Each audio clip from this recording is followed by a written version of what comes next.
Bismillahirrahmanirrahim. This is Dr. Akid Raza. Welcome all student after midterm exam.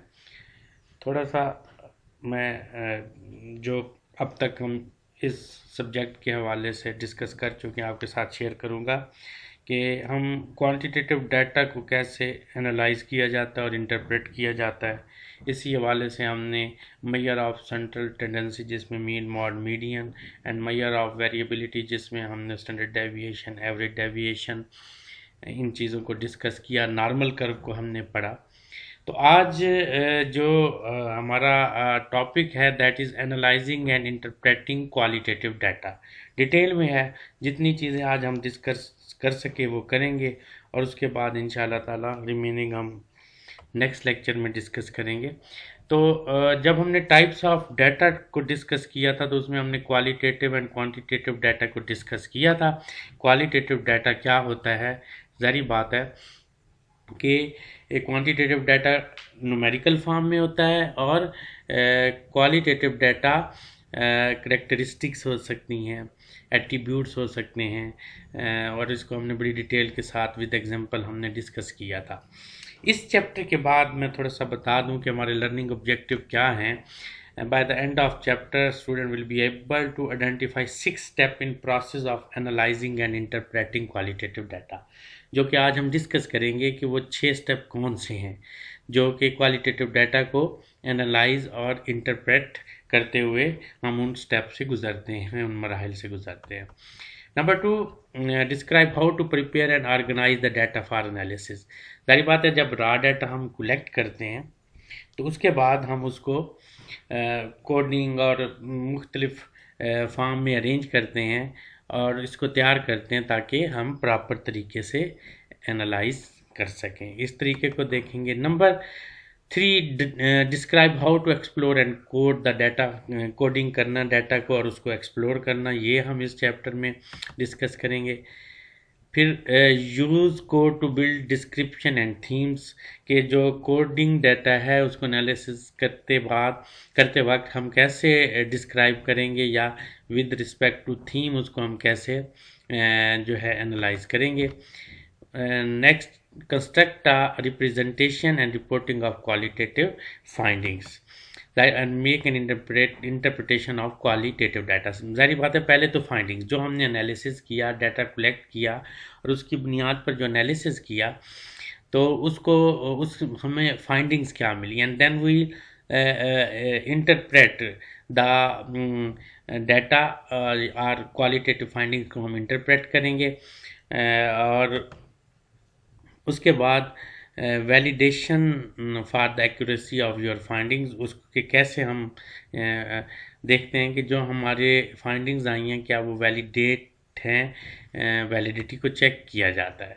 तो let's start the first step our first point in this chapter, that is 6 steps in analyzing and interpreting qualitative data. So number 1 is preparing and organising the data for analysis. सबसे पहले तो हमने prepare करना है। हमने इसको भी ज़ाहिर बात है बाद में हम इन सॉफ्टवेयर की भी प्रैक्टिस करेंगे कि कैसे डाटा को उसमें हम फीड करते हैं। ये जब हम प्रैक्टिकली प्रैक्टिस करेंगे तो हमें बहुत सारी चीज़ें उस वक्त भी क्लियर होंगी। आमतौर पर हम जो यहाँ यूज़ करते हैं for quantitative data SPSS and for qualitative data हम आमतौर पर NVO, उसमें कैसे डाटा को अरेंज किया जाता है ये हम इंशाल्लाह डिस्कस करेंगे कि कैसे हमने करना है। उसके बाद exploring data through coding, data को कोड दिए जाते हैं ताकि जब हम एनालिसिस करें मुख्तलिफ वेरिएबल्स के दरमियान को रिलेशन फाइंड करना चाहें, उनके दरमियान क्या रिलेशनशिप है, तो हम उन्हीं कोड्स को यूज़ करते हुए उनके दरमियान डिफरेंट टेस्ट लगाकर उस डाटा को एनालाइज कर सकते हैं।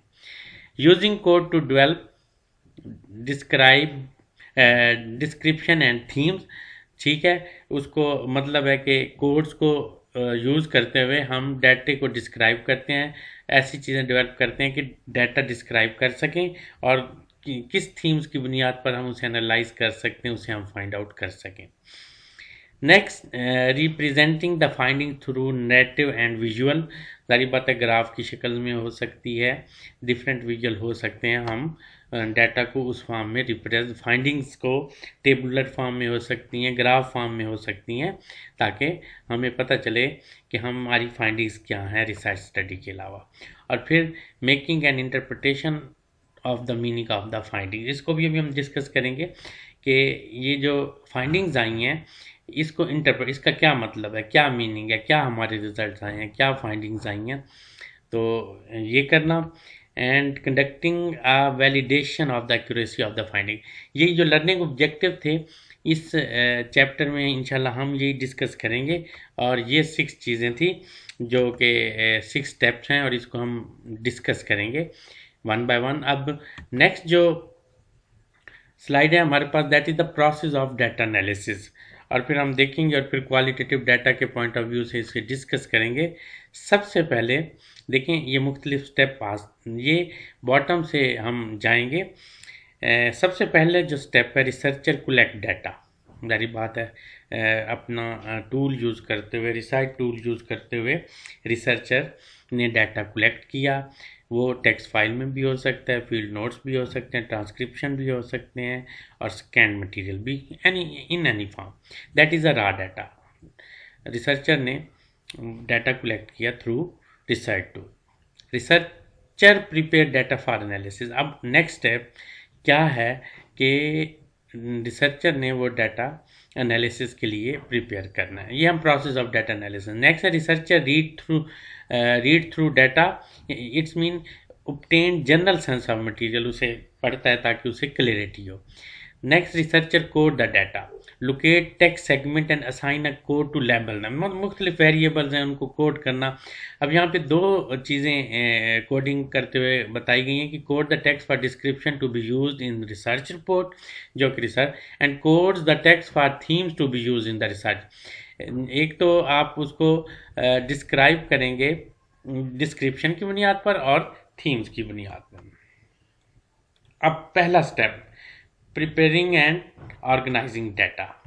Develop a matrix or table of source that can be used to organize the material. Like हम अगर क्वांटिटेटिव रिसर्च जैसे कि SPSS है तो उसमें मुख्तलिफ कॉलम में हम अपने डेमोग्राफिक फैक्टर्स की बुनियाद पर मेंशन करते हैं, कोटिंग करते हैं, फिर आगे जो आंसर होते हैं वो फीड करते हैं ताकि डाटा प्रिपेयर हो और उसको एनालाइज। इसी तरह एनवीवो में भी जो रिस्पॉन्सेज होते हैं, सिमिलर रिस्पॉन्सेज, आपको पता है कि क्वालिटेटिव डाटा है इसमें डिफरेंट रिस्पॉन्सेज हो सकते हैं, तो हम उसके लिए मैट्रिक्स या टेबल डेवलप करते हैं। फिर क्या करते हैं, हम मटेरियल को ऑर्गेनाइज करते हैं बाय टाइप, कि जाहिर बात है मैंने पहले भी कहा ये जो कोडिंग है यही है कि क्या रिस्पॉन्सेज हैं, सिमिलर रिस्पॉन्सेज को हम एक जगह पे रखेंगे, जो मैक्सिमम रिस्पॉन्सेज है तो इसकी बुनियाद पर हम डाटा को ऑर्गेनाइज करेंगे। फिर हम क्या करेंगे, keep duplicate copies of material. ये क्यों रखी जाएंगी डुप्लीकेट कापीज़, कि कहीं कोई आपके डाटा में कोई प्रॉब्लम हो सकता है एनालिसिस करते हुए या किसी और वजह से, तो आपके पास उसकी दूसरी कापी मौजूद होनी चाहिए ताकि फिर आपके लिए प्रॉब्लम ना और दोबारा आपको फीडिंग ना करनी पड़े। ट्रांसक्राइब डाटा, जारी बात है डाटा को ट्रांसक्राइब करना। प्रिपेयर डाटा फॉर हैंड और कंप्यूटर एनालिसिस। आज के दौर में तो जारी बात है मैनुअली कोई नहीं करता, वरना पुराने वक्त में बाकायदा शीट्स बड़ी बड़ी लेकर उसमें कॉलम बनाए जाते थे और हम बाय हैंड जो है ना रिसर्चर उसको फीड करता था। लेकिन अब जारी बात है कंप्यूटर आ गया और कंप्यूटर में भी बड़े मॉडर्न सॉफ्टवेयर आ गए हैं, तो जो माहिरीन है वो यही रिकमेंड करते हैं कि आप अपना डाटा फीड करें कंप्यूटर में, मुख्तलिफ प्रोग्राम यूज़ करें, जैसे मैंने अभी 2 नाम भी लिया, SPSS और NVivo को, तो क्वालिटेटिव डाटा का जो डाटा है हम NVivo में फीड करेंगे। अब एक्सप्लोरिंग द डाटा क्या था, that was the second step, obtained a general sense of the data by performing a preliminary exploratory analysis। जाहिर बात है डाटा आपने फीड कर लिया, अब आपने उसको एक्सप्लोर करना है कि ये डाटा क्या शो कर रहा है, इनके दरमियान रिलेशन क्या है, वेरिएबल्स क्या है, इनके दरमियान रिलेशनशिप क्या है, तो वहाँ पे आप डाटा को एक्सप्लेन करेंगे। Next, read through field notes and interviews several time to get sense of the interview and observation. सारी बात है, ये आपका डाटा कलेक्शन है, फिर आप इसको फील्ड नोट्स के ज़रिए या interview several time to get a sense of the interview and observation, जो भी आप यूज़ करते हैं, सारी बात है वो यहाँ पे आप एक्सप्लोर करेंगे।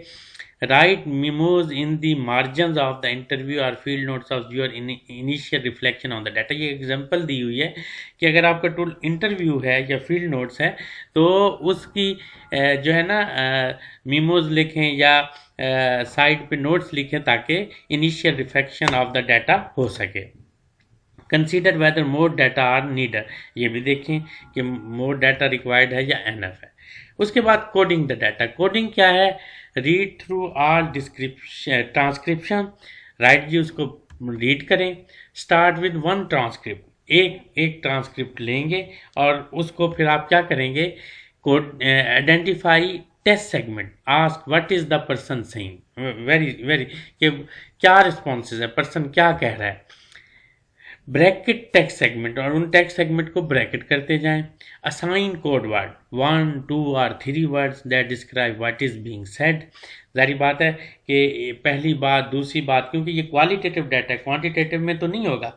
एक चीज़ को एक नंबर दें, दूसरी चीज़ को दूसरा नंबर दें, तीसरी चीज़ को तीसरा नंबर दें। Term from the literature can be use, और लिटरेचर से कम टर्म भी यूज़ की जा सकती हैं कि ये उसने कहा, इसका क्या मतलब है। यानी कि आप अपनी ज़रूरत के मुताबिक, मतलब आप उसको फाइंडिंग मालूम करने के लिए डाटा को कोड कर रहे हैं। When possible use a participant actual words in viva code, मतलब जब आप कोड कर रहे हैं। देखिए क्वांटिटेटिव में तो हम एनालिसिस करते हैं, जबकि यहाँ पे हम उनको कोड करेंगे ताकि हमें पता चले कि हमें रिस्पांस क्या मिला है और जो है इसका मतलब क्या है। हम उसको अपने टर्म में भी यूज़ कर सकते हैं। और कहता है जहाँ तक पॉसिबल हो या व्हेन पॉसिबल, तो वो पार्टिसिपेंट के एक्चुअल वर्ड ही यूज़ किए जाएं, उसको ही मेंशन किया जाए। And practice lean coding 30-40 codes की वो बात कर रहा है कि इसको प्रैक्टिस की जाए। नेक्स्ट स्टेप, अभी वही जो कोडिंग द डाटा कंटिन्यूड है। Include codes that describe participants and site, जारी बात है उनको शामिल किया जाए जो पार्टिसिपेंट्स को डिस्क्राइब करते हैं। रिड्यूस रिडंडेंसी, क्या मतलब? Take out code that are duplicate ideas. Reduce to manageable list 25 to 30, जारी बात है जो सबसे ज़्यादा रिस्पॉन्सेज होंगे उसे आप टॉप पे रखेंगे। उसके बाद फिर इसी तरह जिनकी फ्रीक्वेंसी कम होती जाएगी उसे। Collapse code into themes which are the major idea that emerge from the data. वही कोलैप्स द, अब हम थीम्स की तरफ आ रहे हैं। कोडिंग से हम थीम्स, उनको हमने देख लिया कि किस थीम को कितनी दफ़ा कितने लोगों ने उसका रिस्पांस दिया है। तो फिर major ideas that emerge from that, ideas that participant most frequently discuss are unique and surprising, have the most evidence to support है, और ज़्यादा उसमें रिस्पॉन्सेज हैं। Are those who might expect to find when studying phenomena. देखिए मुख्तलिफ responses आए, देखें कौन सा यूनिक है, कहाँ पे ज़्यादातर लोग रिस्पॉन्स कर रहे हैं। और यूजली नंबर 5 to 7 है कि इतने रिस्पॉन्सेज आप लें। ये ज़ाहिर बात है। जो नेक्स्ट स्टेप है, a visual model of coding process in qualitative research. एक दफ़ा फिर मैं रिपीट करना चाह रहा था कि क्वालिटेटिव एनालिसिस, इनको इस कोडिंग को मैं नेक्स्ट वीक डिटेल के साथ फर्दर भी डिस्कस करूँगा। आप ये